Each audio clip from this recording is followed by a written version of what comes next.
पूरा EVM change हो गया है। बीजेपी सरकार कुछ भी कर सकती है, कोई चेंज कर सकता है। मैं कल इसको पेपर में निकालूंगा। ये देख रहे हैं जाम से क्या मतलब है? उनको अपनी गाड़ी में बैठे रहना चाहिए ना, प्रशासन के साथ रहना चाहिए। क्यों उतरना चाहिए? उतरना ही नहीं चाहिए। इसी में तो चेंज होगा। उत्तर प्रदेश में जनता ने जो बीजेपी के सियासी भाग्य के साथ खेला किया है, उसके जवाब में अब बीजेपी लोकतंत्र के साथ खिलवाड़ करने पर उतारू हो गई है। नमस्कार, मैं वंजर आफाक और आप देख रहे हैं सदाए हिंद। उत्तर प्रदेश में जो कुछ हो रहा है उसे देखकर अब साफ है कि जो गोदी मीडिया के एग्जिट पोल बीजेपी के लिए गुलाबी हुए पड़े हैं, उसका सीधा और साफ एक मतलब है बीजेपी की चोरी को कवर देना।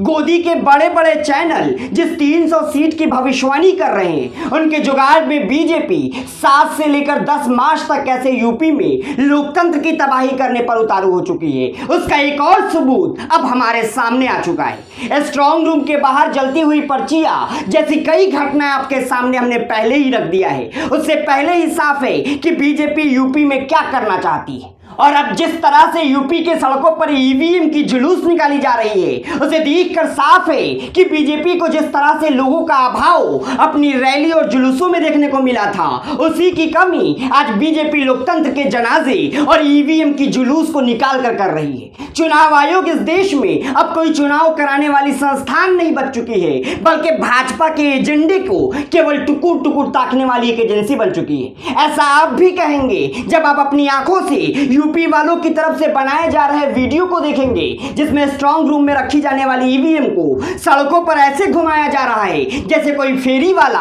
अपनी फेरी लेकर घूम रहा हो। देखिए जरा।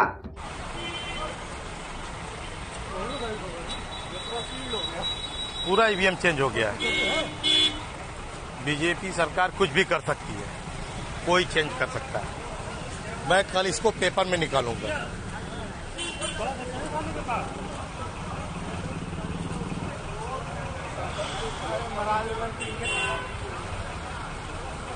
ये देख रहे हैं जाम से क्या मतलब है? उनको अपनी गाड़ी में बैठे रहना चाहिए ना, प्रशासन के साथ रहना चाहिए। क्यों उतरना चाहिए? उतरना ही नहीं चाहिए। इसी में तो चेंज होगा।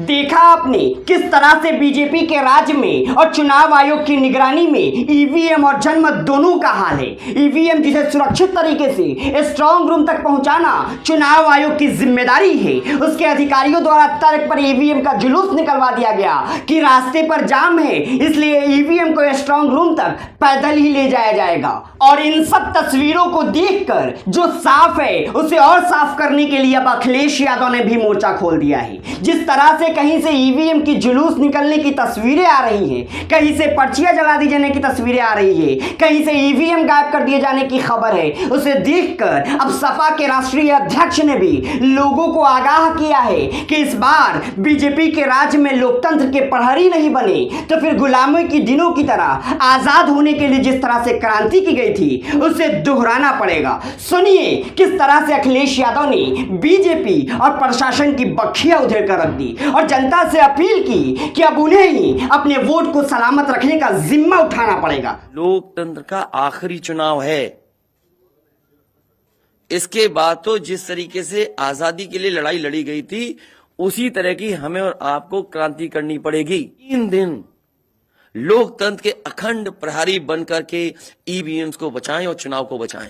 अब की बार हारे तो फिर आजादी के समय की तरह क्रांति करनी होगी। अखिलेश का मतलब साफ है कि अगर लोकतंत्र में भी वोटों की धांधली इतने साफ तरीके से की जा सकती है तो फिर इससे निपटने के लिए फिर आने वाले समय में सबको खुद जुलूस निकालना पड़ेगा। तो अखिलेश के इस बयान और ईवीएम की जो रैली और परेड उत्तर प्रदेश में निकाली जा रही है, उस पर क्या है आपकी राय? हमसे कॉमेंट सेक्शन में जरूर साझा कीजिए। वीडियो पसंद आने पर इसे लाइक कीजिए, शेयर कीजिए और अगर अब तक आपने हमारे चैनल सदाए हिंद को सब्सक्राइब नहीं किया है तो इसे फौरन सब्सक्राइब कर लीजिए। शुक्रिया।